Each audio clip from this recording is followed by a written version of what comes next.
took me a year Right. to be comfortable with myself, to be like, okay, you know, I was 12 years pro, I'm content.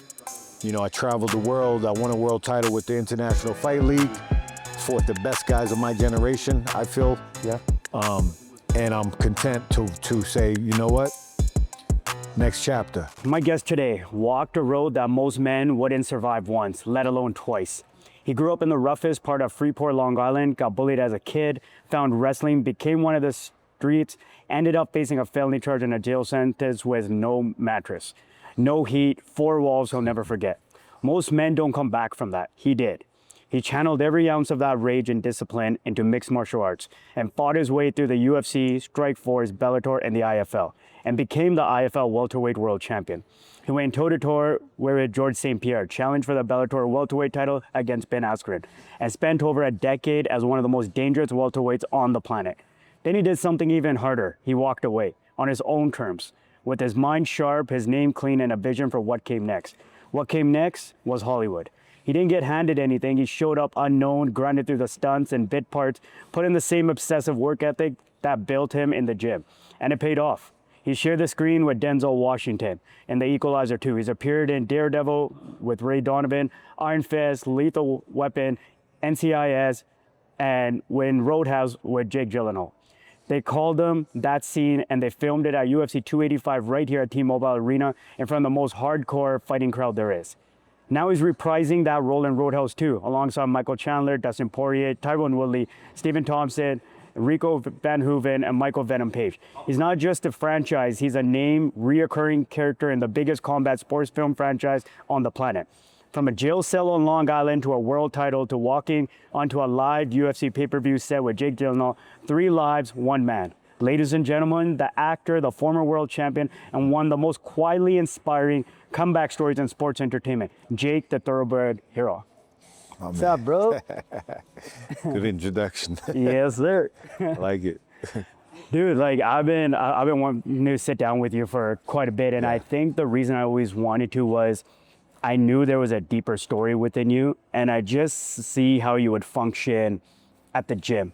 Yeah. And the way that I would see how you function at the gym is like, you wouldn't have a fight coming up or anything. There'd be a bunch of fighters getting fights scared. But when sparring would end, you wouldn't. You get in the cage, you do the push-ups. You always have that extra 1%. And then I would always see, I'm like, I got to get in after that. Like, and we would always join you, be like me, Gustavo Lopez, and whoever else would jump in, right? Yeah. And We had a crew starting to jump in. It's like 5 guys now. Of course, Brad Tavares. Right. You know, we had Gustavo, he moved overseas, but yeah, it's been cool to, you know, start that, the push-ups, and everybody jumps in, and it grows. So it's kind of cool. So where did that all come from then? Like where, like obviously there's a mind of yours that is all about grinding it out, just kind of staying sharp, because you're staying sharp in a top elite MMA gym, but you're not getting ready for fights. It's like more mental sharpness that you're always kind of trying to keep there. Because I see you in the sparring rounds. Sometimes go harder than some of the guys. Yeah, I'm retired, but Diaz just said something. Nate Diaz, leading up to his fight with Mike Perry, he said it's forever. 100%. You know what I mean? So I live by that. It's forever. You know, I stay in shape. Right. You know, it's a lifestyle. It's stay ready. I use that as well. Stay ready. So fighting for me, you know, the glitz and the glamour of it. You know, I mean, of course you want money and you want to get paid for your time, and especially this type of business. But I always did it because the pure love of it, and wanting to win the titles and be the best I could. And that's what I put it, you know, I put the work in for that. And now I'm retired, but again, you know, I still want to stay ready and but the roots be around. It makes me feel alive being around guys that still have fights coming up. You know, we have Sean Strickland in the gym. He just won the title back, which is great. You know, I lived through other guys' eyes. Brad Tavares is one of the last guys that I was in a gym with sparring when I was fighting, and he's still around. And it's great to be a part of it and train with him still, and you know, it's incredible. Like what is like the atmosphere at Extreme that you think is different than being at other gyms? Like when you walk in, I definitely do feel like there's a sense of camaraderie, but it's like, we're gonna push you till you break kind of mindset also. Yeah, it's definitely that. It's you know, a lot of wolves in there. Right. You know, it's a it's a pro gym. But you were like a day one. I was a day You were one. day one, I so was day zero. Day I zero. played tile in that bitch, you know, literally. So what have you seen differently, like as it's moved over these years? What have you seen, like what? It's incredible how it's grown. It's arguably one of the best gyms in the world. I'll be in MMA, top 5 at least. You know, that gym's name gets thrown around in the top 5 for sure. You know, we all started training at the Tough Gym actually. Randy was training. We was coaching the first Tough show, Ultimate Fighter, yeah. and a bunch of us would meet up to spar and train after the Tough show, after they were done filming for the day. So we would use the Tough Gym. Okay. And then Randy's like, "Hey guys, I'm planning on opening up a gym. I want to make a little team," and that's how it started. So how many people were in the original team? Original team. I'm gonna go through names. Me, Mike Pyle, Tyson Griffin, Gray Maynard. Did I Forrest Griffin? Right. Brad came around the early times too. And then over the years, we just had everybody, a who's who, everybody come by the gym. Vanderlei Silva was training there for a little bit. Vitor Belfort came through. Of course, Ray Seffo, he was early on and he's been there forever. You know, so these are the guys that started the gym, you know, and then over the time, you know, it's just been a top gym where, you know, a lot of guys filter through. Do you think COVID was like a big time when the gym blew up? Because I feel like when I was here, it was because everybody had to move themselves into this. No, I think before that, you know, it was definitely a stable gym before that. But yeah, I think COVID, when, you know, we didn't really shut down, you know, as fighters were still fighting. Of course, the UFC did the Apex, and they were doing stuff overseas in Saudi Arabia, and it was like the only professional sports still going during COVID, right? Right. So it helped that guys had to still stay in shape, and we had a gym that, you know, was still open. Yeah, I remember when COVID was going on, they would literally walk into the gym and sign guys on the mat, like that would fight in the Apex that week. Yeah. Gustavo got signed like that. Yeah. Guys were getting knocked off like flies, getting COVID. That was a crazy time, man. And that was the world shut down. If you were in the right place at the right time, which would have been here at Extreme, well, you could be fighting. Yeah, you could that goes for anything. If you're in the right place, right time, and being ready for the opportunity, you know, that's what I say. Right. You don't have to get ready if you stay ready. So, 100%. Especially in fighting, I tell the young guys, man, just stay ready. It's harder when you're coming up to get fights, and then especially if you're good, or especially if you fought good guys already and they're looking at your record, so it's harder. But you just got to stay ready. But do you think like obviously you can't train at 100 all the time, right? Because that's how your body would break down. Oh no. Train smarter, not harder, right? Okay. That's something we do. That's something. But it takes a, you know, even myself, it took me years to like, okay, I don't have to spar as hard. You know, I know all the basics. I just got to be in tremendous shape and not hurt myself during my fight camp. Get into the fight healthy rather than beat the hell up, which I don't know how many times I've done that many times. So, but it's more of a, you know, as you get more experience, you go along and you go through fights and you get more experience where you get confidence enough to get in there and, you know, not relying on, I didn't spar, 100 rounds during my fight camp, you know? So just getting to the destination and being healthy is a key. Do you think that like certain gyms had to like up their intelligence on like what was a smart way to train? Because I'm sure we all came from gyms, and I'm sure Extreme was like this at one point too. Go balls to the wall, big gloves. Yeah, big gloves, sparring, no weight classes. No weight classes. And if you got dropped, sparring heavy weights, get back up, get concussed coming in the next day, sparring again. And you just keep going. I think a lot of gyms got more intelligent and information is key, right? You know, it's been a lot of years now. It's it's a major sport now, right? It's on ESPN, it's everywhere, Paramount. So yeah, there's a lot more research, of course, because it's been around longer. So a lot of camps are doing it right or better. but you still got guys that are going hard. That's just part of it, you know. It's fight mentality as well. You know, there's a fine line. You can't go, you got to get rounds in, right? 100%. I'm not saying go light. No, you got to get your hard rounds in. But when you get your hard rounds in, you know, have a plan, be prepared, have your, you know, your protection, your headgear, your big gloves if you're going hard, you know. Your knee pads. Your knee pads, you know what I mean? Extreme, that's a big thing. The last thing you want is getting an accidental cut and you're out of your fight. Right.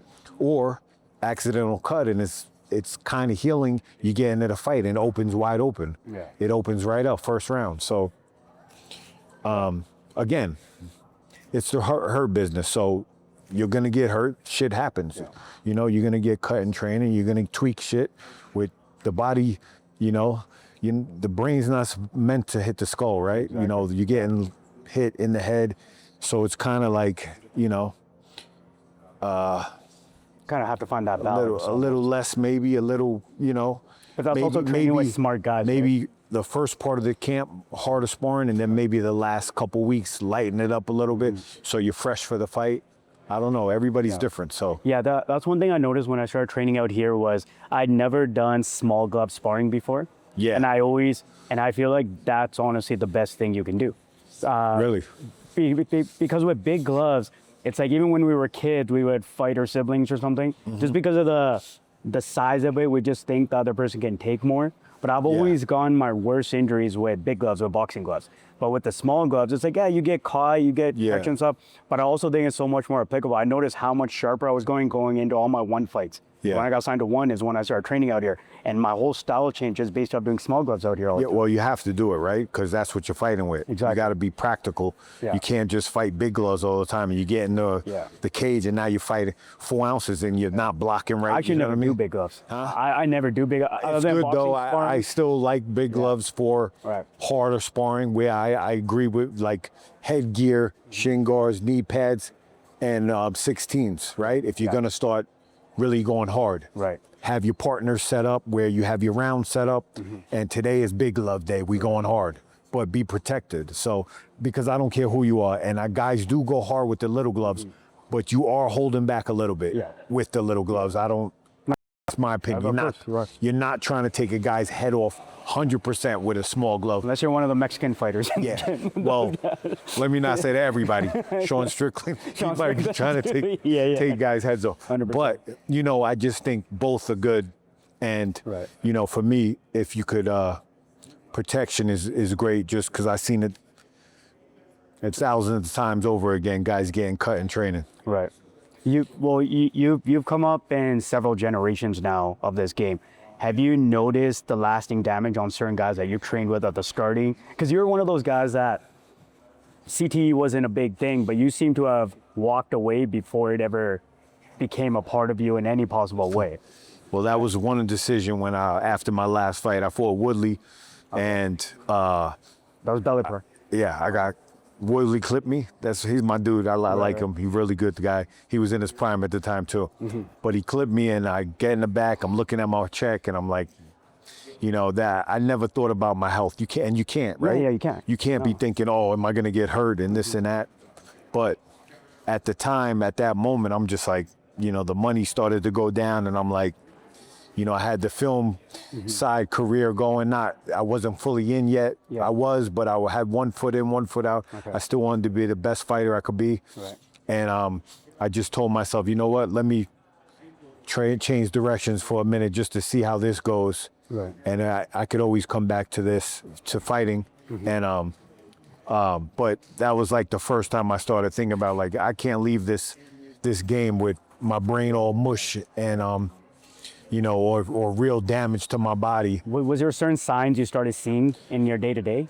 So thankfully I left pretty good. You know, I got clipped that fight, but I left good other than I had to get eye surgery. I had one of my eyes just to weaken one of the muscles to dial them in because I was kind of seeing like stacked vision. If I look a certain way, just normal injuries from fighting. Okay. I had broke my hand once or twice. I popped my shoulder, you know, normal injuries, not something that's gonna like hinder my day-to-day life, right? And that's probably the first time I started thinking about that.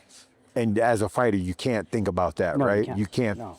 You know, you got to be locked in on that warrior across from you. Right. You're thinking about anything else but taking this guy's head off. Yeah. It's gonna play in that fight. 100%. That's why it's the best. It's the realest thing you could ever do is fighting. Exactly. It shows everything. It shows when everything. you're old, when you're washed up, or when you're the man, when you're the world beater. Yeah. It shows everything. So. Yeah, like you said, like you can't think about it. It's like I was saying this in a previous episode. There's a sense of being a degenerate as a fighter. You have to be without overthinking what can happen to you. Because the common, sensible man, you can think of 100 reasons not to ever do this. Absolutely. Because there isn't a lot of reason to do it. And 9 times out of 10 or 8 times out of 10, fighters are going in already hurt, 100%. injured from training. So put that in back of your mind right after the fight. That injury starts sizzling up. You feel that shit right away, like, oh no, I need surgery now. But you know, I say that to say, like, the younger guys too, like, I'm blessed, man. I had a plan B, not even knowing I had a plan B, which was film. So you didn't know, like, I got into film from Randy, gratefully. Yeah. Randy was doing it, and you know, I'm just follow his lead. I'm more of a guy that you know, watches and learns more than somebody have to like coach me through something. So I just peep, you know, I look how guys move. You know, I always looked up to Randy Couture, and I'm like, yeah, that'd be cool. And it just so happened he introduced me to a friend of his, Doug Crosby and Johnny C. in New York. Okay. Both dope guys from New York stunt coordinators. Yeah. And they, hey, you want to play a drug dealer in a movie? I said, sure, why not? And then that's how I got the ball rolling. Right. So. How cool was that the very first time? Like seeing yourself on screen for the first time? It was cool. I mean, I didn't like, oh, I want to do this right away, right? It kind of slow burn over time. Right. When I seen all the benefits, right? Every time I see something, or every time something plays, I get a residual check. And, you know, it took a little time for me to like, oh, you know, I didn't know anything about like acting and fight scenes and all this. And then I see how much behind the scenes, how much work goes into it, and then you respect it and appreciate it, right? You know, you look at it like these fight scenes on TV or just a dialogue, 2 guys doing dialogue. Oh, no, it takes a lot of work, man. And I'm not a natural either. I wasn't a natural. I had to work at it. So that kind of like, you know, got me, you know, attracted to it, right? I like to like, you know, push myself. Kind of stepping out of your comfort and stepping out of my comfort zone, because me going in for an audition, I could fight in front of 20,000 people and be comfortable and relaxed. Me going into an audition with 3-4 people behind the camera, and I'm like, I was stuttering. I'm like, are you ready? How was that? Jay, are you ready? I felt like they were gonna throw tomatoes at me, bro. I'm like, yo, it's totally bombed my first one. And I was like, I gotta work at this. And so I still wasn't like totally committed. Like, I'm like, yeah, it's cool. I'll do it when I'm not fighting, you know, because I still wanted to be the best fighter I could be. And then just time went along and I kept getting more calls and more gigs. And then, okay, I started learning and, you know, learning cameras and film fighting and, you know, acting and just, I'm like, oh, okay. You know, I started getting fired up more about it. And I was still doing that a couple years, and then after my last fight, I'm like, all right, let me see if it'll work out. Let me give it a go, and never look back, thankfully. Was there like an identity situation there where like you were, like you had this MMA identity that you didn't want to let go of, or were you just kind of Absolutely. I didn't announce my retirement for a year. It took me, literally took me a year to be comfortable with myself, to be like, okay, you know, I was 12 years pro, I'm content. You know, I traveled the world. I won a world title with the International Fight League. Fought the best guys of my generation, I feel. And I'm content to say, you know what? Next chapter.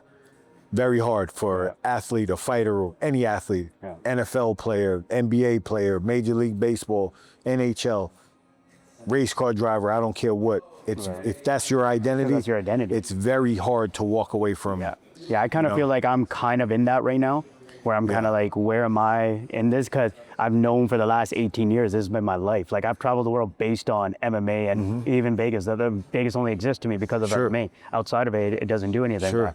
But then I also see there's certain fighters that can get through that identity, which Yeah. is why there's always a big downfall for a lot of. You had a plan B set up, and you had something to fall back on. And, Somewhat.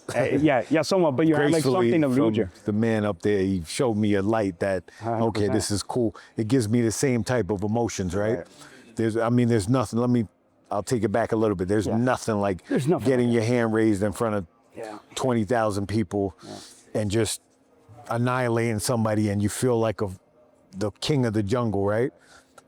But there's other things that could make you feel somewhat that, and you know, fighting is a short window. Yeah. Being in your prime is a short window. So once we all come to terms with that, it helps. Right. Like you said, it's very hard. And, you know, for a younger guy, the advice is, you know, put feelers out there. No, don't just jump in and do 100 things, right? Right. Because then you're going to take away from, you know, your major goal, which is to be the best fighter you could be. But, you know, have other things going on, right? Because there will be a day where you have to say, okay, you know, this is it. I got to transition to something else, right? You only have a short window. And we all see this when, you know, the legendary guys hang on too long. What you're doing now is great. You might have found your niche with this. This is But cool, at the man. end of the day, is exactly what you're saying. That feeling of getting your hand raised, there's no better drug like it. There's nothing like it. And so It's a drug. It is. It's 100%. I can't say what's better than it, bro. I mean, Yeah. sex is great, but Like in your I'm not hand gonna raised, say better than getting your hand raised, but goddamn, it's up there, bro. it's different. It's and, up and, there. And people that have never felt that will never get It's that. Well, will never Half a understand what that percent of means. people in the world could ever feel that. Yeah. It's a very, But then the ones very who have small list. want to keep chasing it. Yeah, exactly. They want to find something to keep feeling. And that's why the business is so real, man. Fighting is such a real art because you can't do it forever. And it will show you when you're done. Yeah, it will. It'll show you when you're the best. I'll show you in front of the world too. It'll show you in front of you the world. There's no, there's no forgiveness. You get injured, you know, you know what I mean? It's just, Yeah. that's why it's so pure, and that's why we all love it, right? Yeah. There's Yeah, nothing like it. Yeah, like for me, I was about to fly out to Singapore that night, like last day training camp at Extreme, and completely just tore my ACL. And that identity shift in that battle was like, am I ever gonna get to feel this again? Yeah. It's like you're like, am I ever gonna get that feeling? And it goes back to the identity, right? We gotta kind of like, listen, this is a piece of us, but it's not just who we are.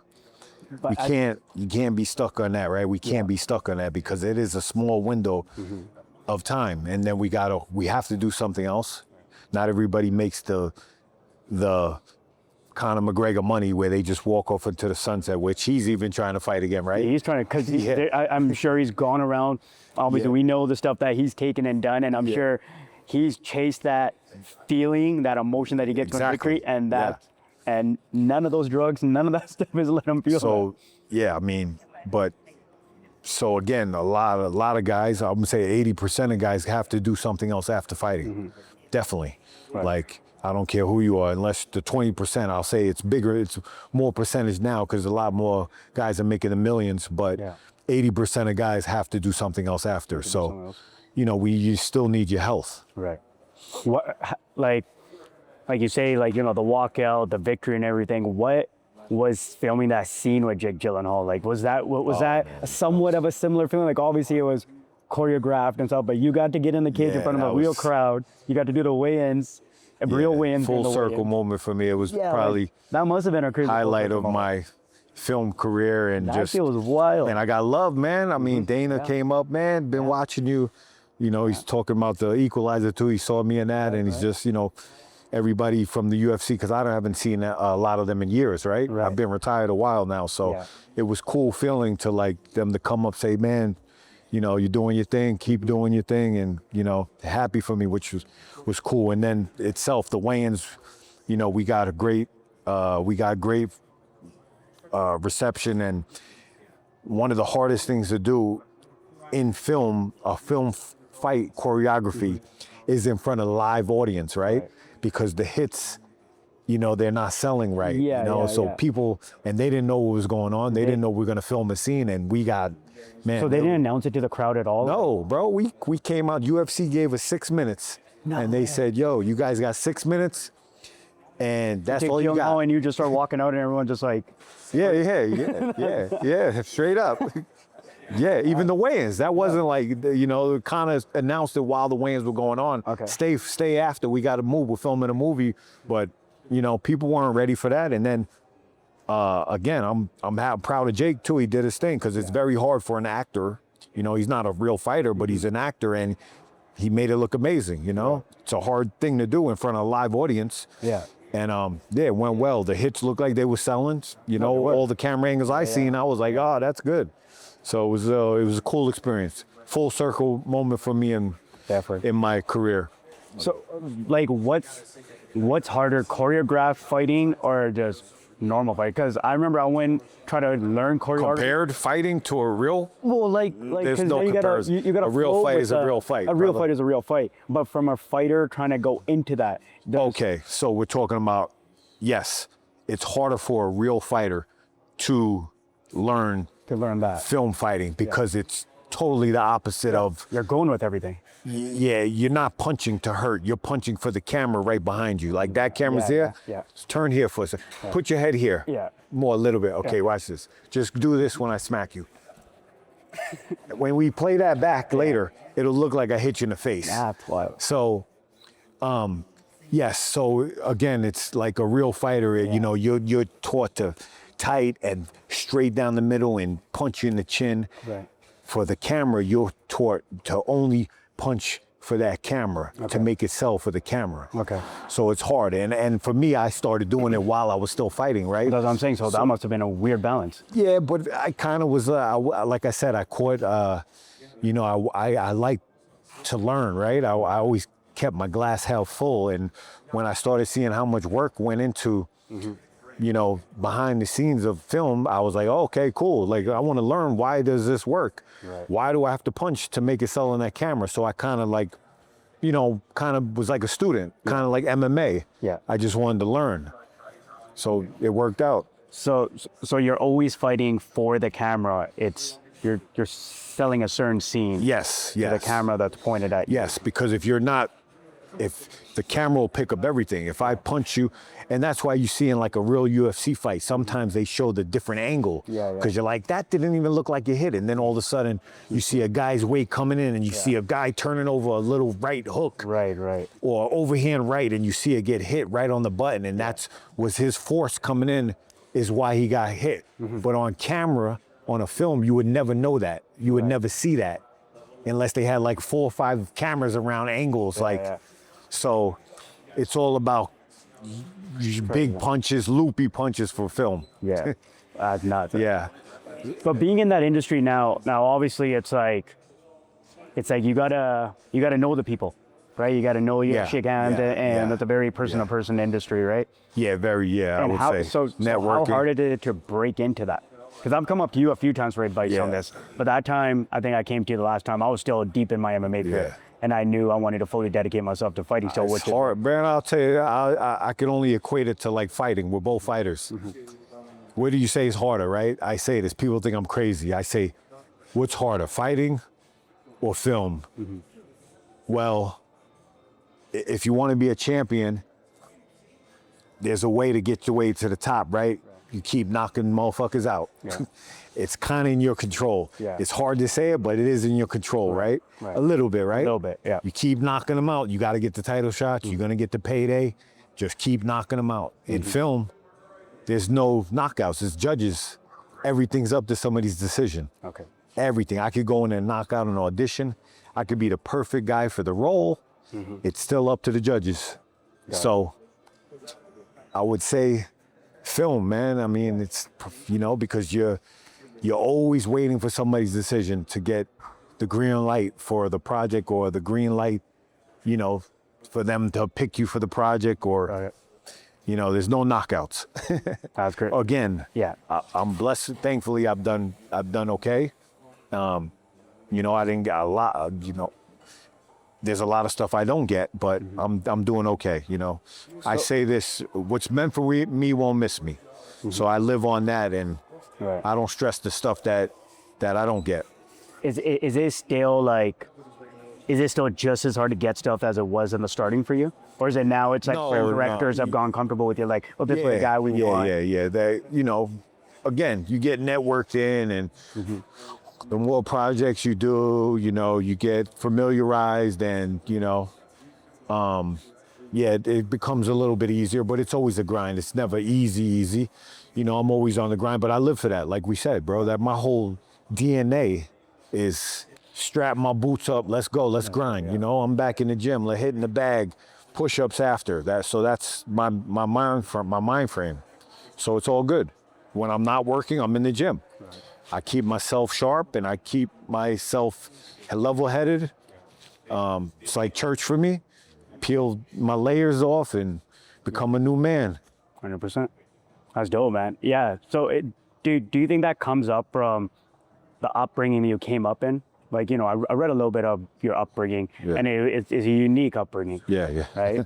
Do you think that comes from, like, you weren't raised by your biological? Yeah, I was adopted. Yeah, you were adopted. Yeah, I was adopted from my mom, my parents. Grew up with half of us were adopted, and then we have half that were my mom and dad had, and we tight family. Right. I got sisters with blonde hair, blue eyes. Like I didn't know like I was different until I got a little bit older and I started going to school. Right. Got it. Like, yo, you got nappy hair, and I'm like, your hair is all straight. Like, you know, I'm like 4 years old or whatever. Right. But it was all love. I had a good upbringing. You know, again, my parents split at one point, so you know. That was a little difficult. My adopted parents split at one point, so that was a little difficult, but all in all good, you know, it was cool. We were showing love, and, you know, my mom was real cool. Rest in peace. She passed a few years ago, but I mean, I was in the streets at 13, 14, kind of being my own man, and she, you know, I don't suggest it, but, you know, you got to let a kid fall down, right, and learn lessons, and, you know, thankfully, I've learned a lot on my own. I had to, and you know, even when I got in trouble, she had my back. You know, she put the house up for me. So, you know, I read that she put the house up. Yeah, she put the house up for me. Like she trusted you enough that you would not. Man, you know what? And then that was like, you know, I would never, you know, this ain't for me. Kind of when I got locked up, I was like, first off, I'm sitting in jail, and I'm like, I got locked up for selling drugs. In case everybody wants to know, it's public. But you know, for me, I had that moment when I'm sitting in jail, right? And I'm like, you know what?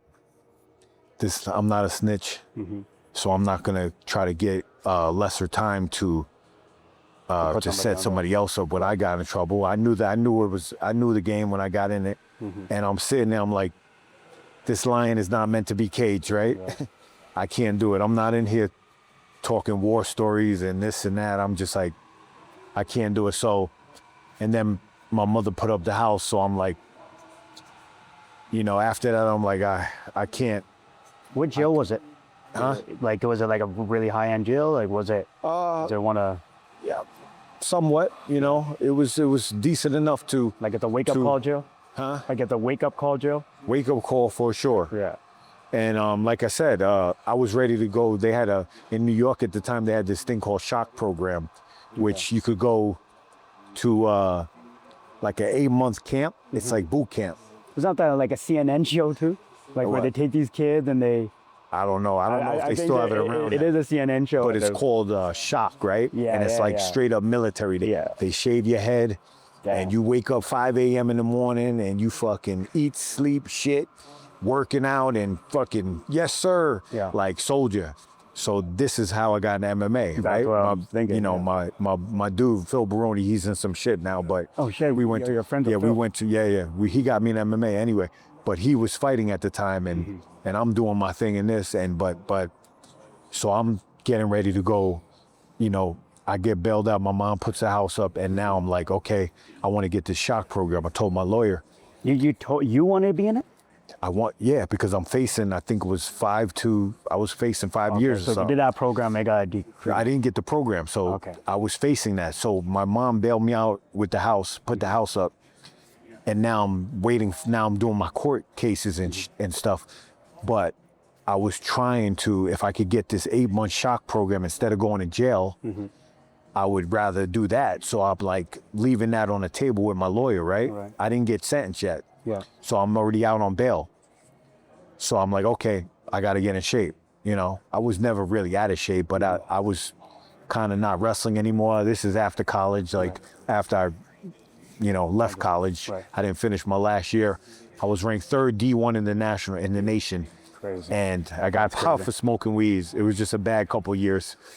And that's when I was like, all right, I'm Tony Montana now.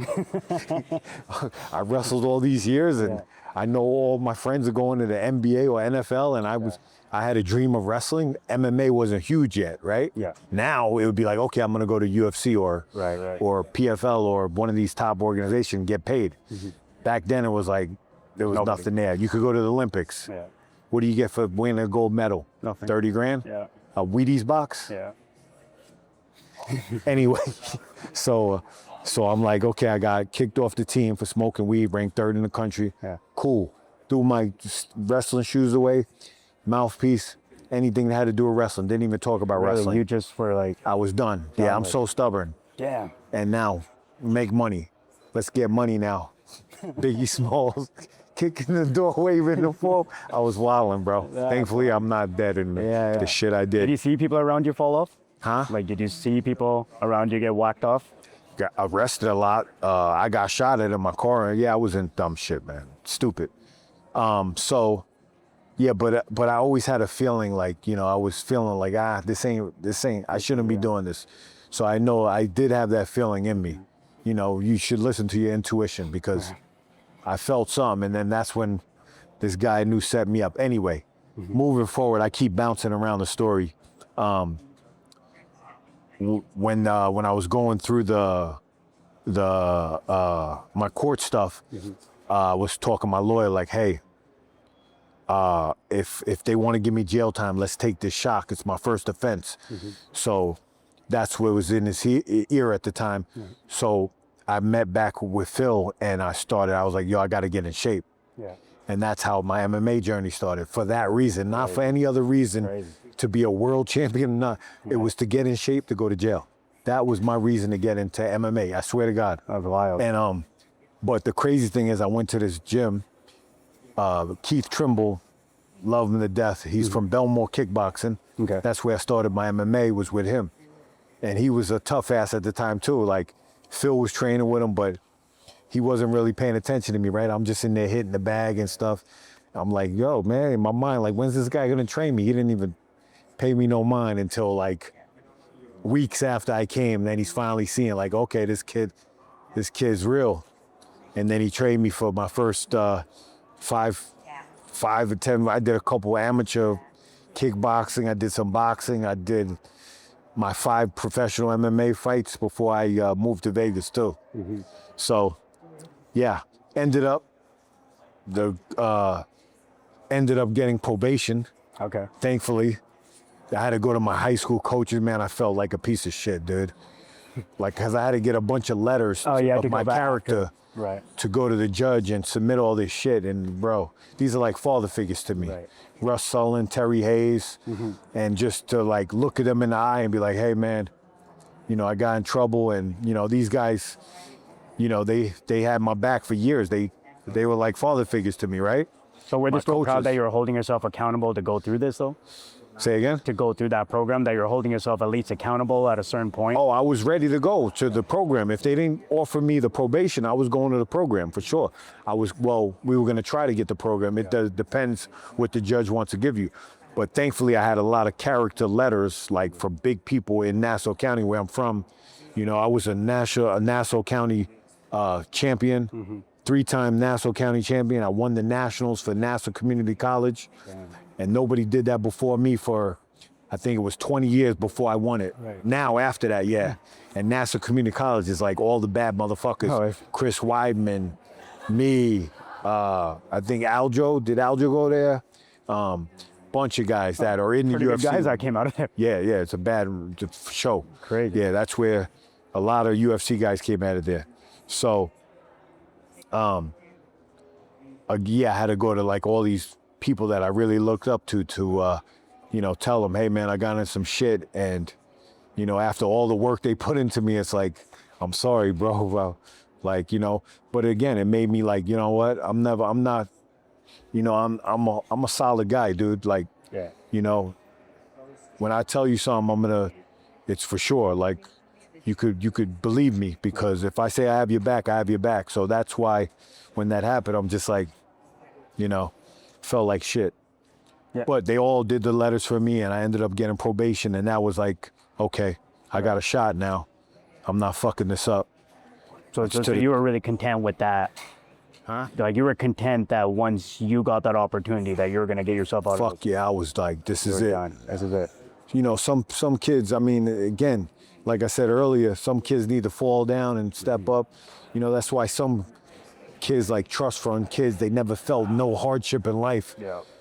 They normally, not all of them, but some of them their life turns to shit. Yeah. I needed a wake-up call. I'm not saying everybody should have a wake-up call. Yeah. Me personally, I needed that smack in the face, and that made me go that much harder Right. in the next chapter of my life after that situation. Like I said, for me, it's like, okay, I got a second chance now. Right. Okay, now I'm not fucking this up. I'm gonna work harder. Wrestling pretty much came easy to me. I was smoking weed. I won the national champions smoking weed, and not saying weed is bad for you. Look, Diaz fights great on weed. Yeah. But for me, I could have done a lot better. You know, I lost my last year of wrestling because I got popped on the weed test. Yeah. I was ranked third in the D1 Nationals. I beat the guy that was ranked first the year before. So. That's why, because I remember you and me, we first clicked off on Adam told you that I work with high risk youths because I house them and stuff in Vancouver. And I remember you were like, hey, I actually come from that same kind of background.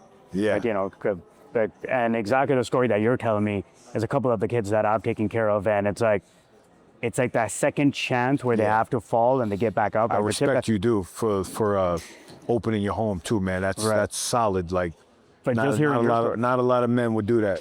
It's one of those things that I actually don't even know how it happened, but it's like one of the most rewarding things. It's like you go out into the world to get a perspective, but the perspective inside your own home. Sure. That you get just the idea of what you're seeing on the streets is right there.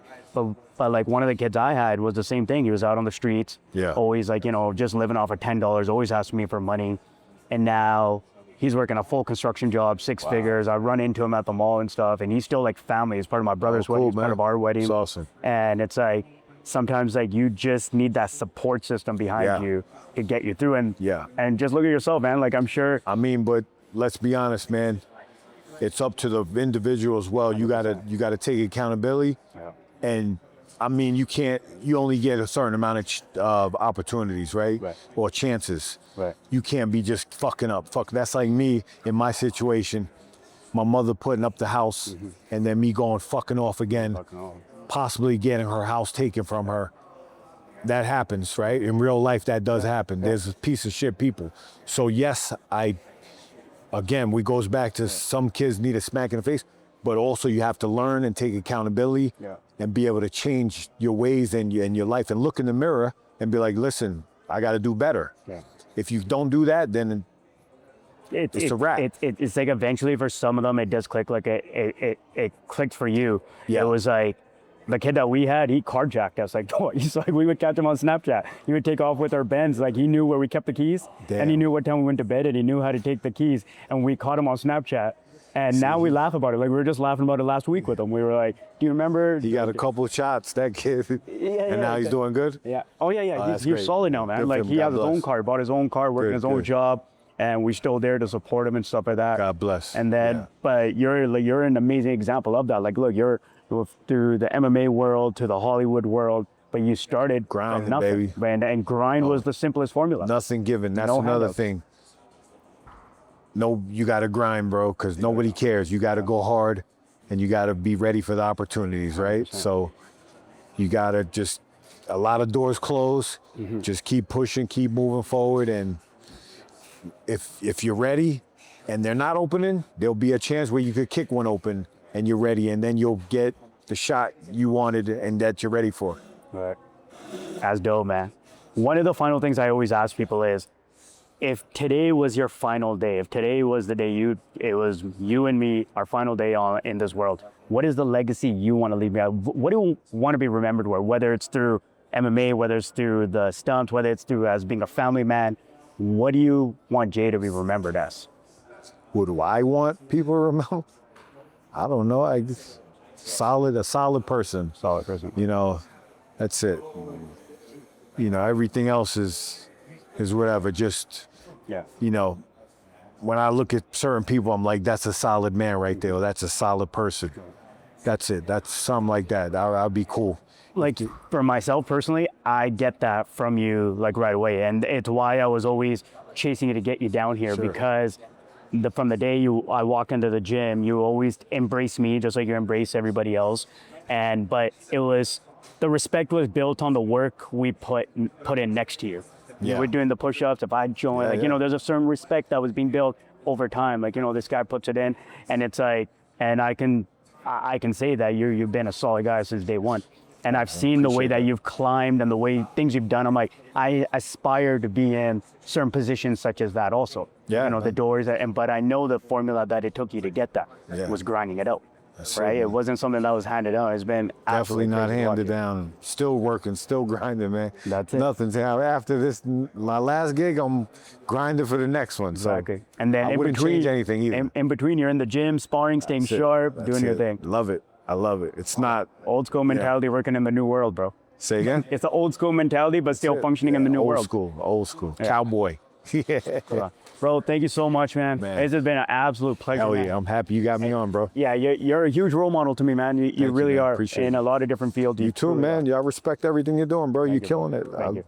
You already have your plan B going on, and it's working. And respect with the kids, what you're doing with your house and opening up your house to, you know, the kids that need help is amazing, bro. Solid. Thank you, bro. Love it. Appreciate it, man. Man, appreciate it.